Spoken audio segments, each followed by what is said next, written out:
২১ August grenade হামলার ঘটনা তদন্তে গঠিত প্রথম কমিশনের প্রতিবেদন আর আলোর মুখ দেখেনি।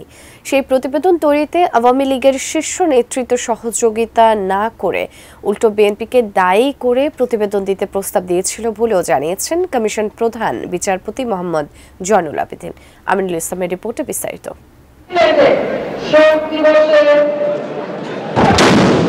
২০০৪ সালের ২১ আগস্ট ঢাকায় বঙ্গবন্ধু এভিনিউতে আওয়ামী লীগের রাজনৈতিক সমাবেশ চলার সময় গ্রেনেড হামলা হয়। সেই হামলায় আওয়ামী লীগ সভানেত্রী শেখ হাসিনা এবং শীর্ষস্থানীয় নেতারা বেঁচে গেলেও আইবির রহমান সহ ২৪ জন নিহত হয়েছিলেন। আহত হয়েছিলেন ৪০০-র বেশি নেতাকর্মী।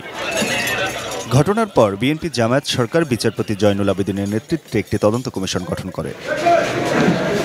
সেনা সমর্থিত তত্ত্বাবধায়ক সরকার ২০০৭ সালে ক্ষমতা গ্রহণের পর হামলা মামলার পুনঃতদন্ত শুরু হয়। পরের বছর আওয়ামী লীগ সরকার ক্ষমতায় আসার পর আবারও অধিকতর তদন্ত হয়। হরকাতুল জিহাদ নেতা মুফতি আব্দুল হান্নানকে গ্রেপ্তার করে তার জবানবন্দি নিলে পুরো মামলা ভিন্ন চেহারায় রূপ নেয়। ২৩৪ পৃষ্ঠা চার্জশিটের ১.৫ লাইন জনাব তারেক রহমান সাহেবের ব্যাপারে মুফতি হান্নান বলল।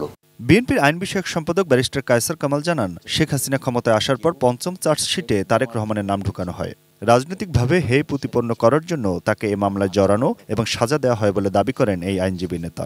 এলো ভিশন মুশকিল আসান অফার। যে কোনো ব্র্যান্ডের পুরনো ফ্রিজ নিয়ে চলে আসুন ভিশন শোরুমে আর নিয়ে যান নতুন ভিশন ফ্রিজ 20% পর্যন্ত ছাড়। শেখ হাসিনা ওয়াজেদ, আব্দুল জলিল, ওবায়দুল কাদের সহ আওয়ামী লীগের ৪৩ জন নেতার কর্মীরা কিন্তু সাক্ষ্য নেওয়া হয়েছে আন্ডার 161 অফ সিআরপিসি।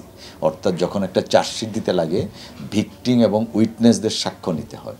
সেই সাক্ষীতেও শেখ হাসিনা ওয়াজেদ বা আওয়ামী লীগের কোনো নেতায় কখনো তারেক রহমান সাহেবের নাম বলেননি।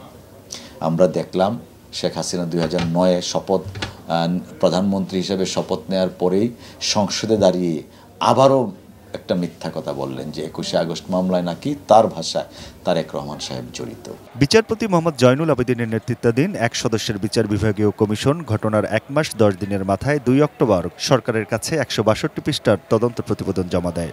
যে প্লেস অফ মিটিং তারা অ্যানাউন্স করেছিল and it was also published in the news paper, সেটা কিন্তু এই জায়গাটা ছিল না।